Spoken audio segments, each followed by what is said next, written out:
तर 8 विकेट पडणार, मंत्रिमंडळात फेरबदल होणार असा दावा सामनातूनही करण्यात आलाय। मुख्यमंत्री फडणवीस धक्कातंत्राच्या तयारीत आहेत असा दावाही दैनिक सामनातून करण्यात आलाय। शिवसेनेच्या 3 ते 4 मंत्र्यांना नारळ दिला जाण्याची शक्यताही सामनातून वर्तवण्यात आली आहे। संजय शिरसाट, भरत गोगावले, दादा भुसे, योगेश कदम यांना नारळ दिला जाण्याची शक्यता असल्याचं सामनातून म्हटलंय।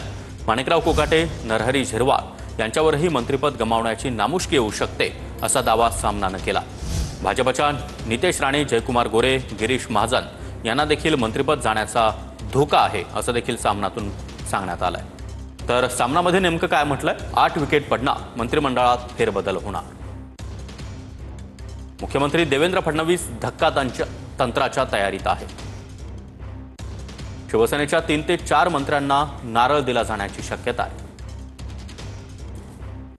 शिरसाट, गोगावले, दादा भुसे, योगेश कदम यांना नारळ दिला जाण्याची शक्यता सामनातून वर्तवण्यात आली आहे।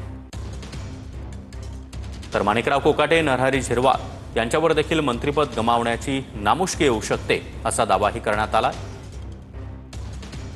त्याचबरोबर भाजपच्या नितेश राणे, जयकुमार गोरे, गिरीश महाजन यांना देखील मंत्रिपद जाण्याचा धोका असल्याचं सामनातून म्हणण्यात आलं।